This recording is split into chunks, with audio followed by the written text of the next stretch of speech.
नमस्कार, मी हर्षदा स्वकुळ। आज मकर संक्रांत आहे। तिळगुळ घ्या, गोड गोड बोला असं आपण म्हणतो, पण महाराष्ट्राच्या राजकारणात तिळगुळ खा नका खाऊ पण काहीच बोलू नका असं म्हणण्याची वेळ आता नेते मंडळींवर एकमेकांवर येते की काय असं वाटू लागलंय।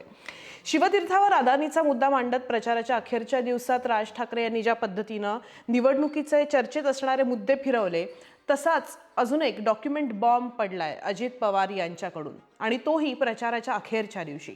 मागचे 15 दिवस भाजपकडून अजित पवारांच्या प्रचाराला खीळ बसवण्यासाठी कुठल्या अस्त्राचा वापर होत होता तो म्हणजे सिंचन घोटाळा। 70,000 कोटींचा सिंचन घोटाळा। पण आता अजित पवार यांनी भाजपवर दाणात दाण आरोप केलेत। सिंचन प्रकल्पाची किंमत कशी वाढली याची फाईल अजित पवार यांच्याकडे स्वतःकडे असल्याचं त्यांनी प्रचाराच्या शेवटच्या दिवशी म्हटलंय। 99ला ज्यावेळेस आम्ही सरकारमध्ये आलो त्यावेळेस इतकी वेगवेगळ्या प्रकारची प्रकरणं माझ्याकडे आली होती। एकच प्रकरण सांगतो तुम्हाला,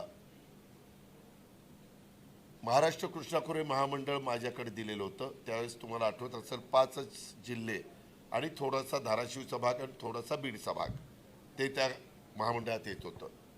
त्याच्यामध्ये तुम्हाला अजूनही मी रेकॉर्ड दाखवीन, फाईल काही केलेलं नाही। त्यात पुरंदर उपसा सिंचन योजना ही 330 कोटी रुपयाची झालेली होती। मी आल्यावर ती रद्द केली। पुन्हा त्याच्याबद्दल काही अधिकाऱ्यांनी सांगितलं दादा ह्याच्यात गडबड आहे, आणि मी त्याचा पुन्हा नवीन एस्टिमेट करायला सांगितलं।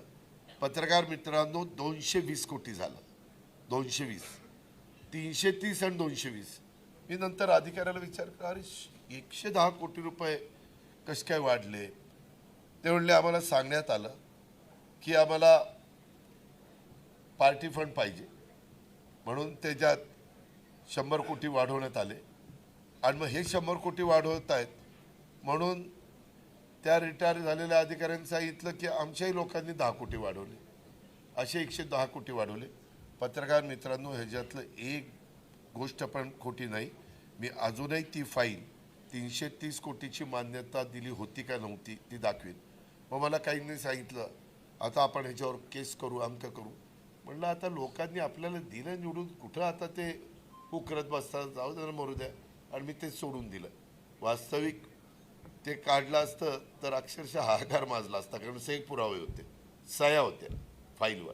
2012 मध्ये बैलगाडी भरून पुरावे घेऊन निघालेले देवेंद्र फडणवीस हे आता महाराष्ट्र राज्याचे मुख्यमंत्री आहेत, आणि त्यांच्याच सरकारमध्ये अजित पवार हे आता उपमुख्यमंत्री आहेत। मंत्र्यांनी कसा भ्रष्टाचार केलाय, कशा प्रकारे त्यांनी नियमबाह्य मंजुऱ्या दिल्या, एस्केलेशन केले, ठेकेदाराला फायदा पोहोचवला, ही सगळी कागद याच्यामध्ये आहेत, आणि ही कागद आम्ही चितळे समितीला देतो। आमचा निर्धार हाच आहे की महाराष्ट्राचे 2 लालू पवार तटकरे जेलमध्ये घालू। खरं तर मागच्या 15 दिवसापासून या ना त्या कारणानं या सिंचन घोटाळ्याची चर्चा सुरू होती। त्यात अजित पवार यांचं नाव होतं, हे सगळे मीडियात येतंय। भाजपच्या लिस्टवरच, प्रायोरिटी लिस्टवर हा विषय आला। तुम्हाला माहिती आहे माझ्यावर 70,000 कोटीचा भ्रष्टाचाराचा आरोप झाला ना। ज्यांनी केलं त्या सगळ्यांच्याबरोबर मी सरकारमध्ये आहे ना असं म्हणत अजित पवार यांनी खरं तर हा मुद्दा भाजपवर उलटवला सुद्धा।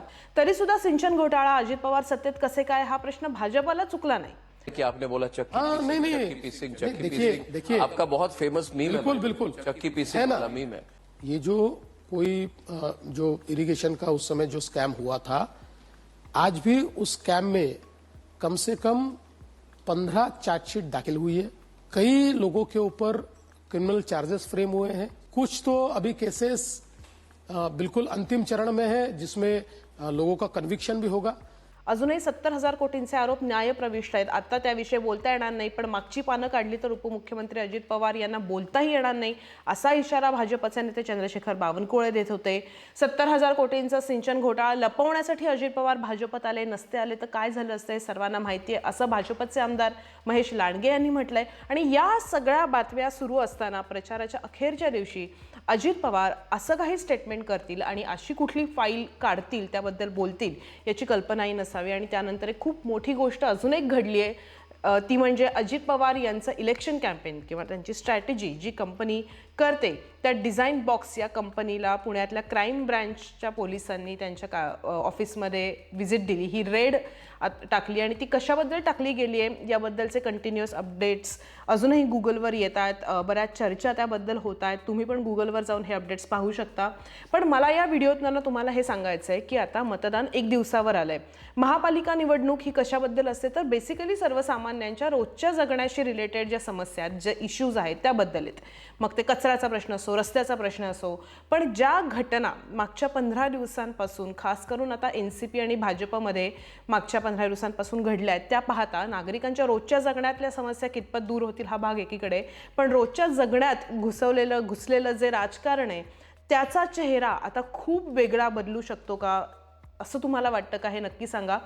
16 तारखेनंतर अजित पवार काही बोलणार नाहीत असं देवेंद्र फडणवीस म्हटलेत इंटरव्ह्यूमध्ये. का अजित पवारांच्या वतीनं देवेंद्र फडणवीसच म्हणतायत की आता अजित पवार काही बोलणार नाहीत? कदाचित निवडणुकीतली परिस्थिती पाहून दादांचा संयम जरा थोडासा कमी झालेला मला वाटतोय, त्यामुळे ते बोलतायत, पण 15 तारखेनंतर नाही बोलणार. पण प्रचाराच्या अखेरच्या दिवशी ते जे बोलून गेले त्यावर पुढे काय होईल हा प्रश्न आहे. भाजपच्या भ्रष्टाचाराची फाईल महायुतीतल्याच मंत्र्यांकडे आहे आणि तेही उपमुख्यमंत्र्यांकडे आहे. ही फॅक्ट महाराष्ट्राला आता नव्यानेच कळतीये. महायुतीतला घटक पक्ष म्हणतोय की भाजपनं पार्टी फंडसाठी कॉस्ट वाढवली आणि ती फाईल निवडणुका झाल्यानंतर आता समोर येणार का हा प्रश्न आता समोर येतोय. 2 गोष्टी होऊ शकतात असं मला वाटतं. अजित पवार यांनी आता ही 100 कोटींची फाईल हा मुद्दा काढल्यानंतर कदाचित पुढच्या निवडणुकीपर्यंत त्यांचा 70,000 कोटींचा मुद्दाच वारेल. ते 70,000 कोटीच वारतील किंवा 70,000 कोटी वर्सेस 100 कोटी यावरून एक नवीन नाट्य राज्याला पाहायला मिळेल. राज्याला या निमित्ताने एक नवीन फाईल इंट्रोड्यूस झाली असं म्हणायला हरकत नाही. तुम्हाला या सगळ्यावर काय वाटतं हे कमेंट बॉक्समध्ये नक्की सांगा. तुम्ही भरभरून आपल्या चॅनलला प्रतिसाद देताय. तुमच्या कमेंट्स मी जरूर वाचते. सबस्क्राईब तुम्ही चॅनल करता याबद्दलही तुमचे खूप मनापासून धन्यवाद. आणि लवकरच वेगळ्या अँगल किंवा वेगळा विषय घेऊन लवकरच भेटणार आहोत आपल्या चॅनलवर. तोपर्यंत खूप धन्यवाद.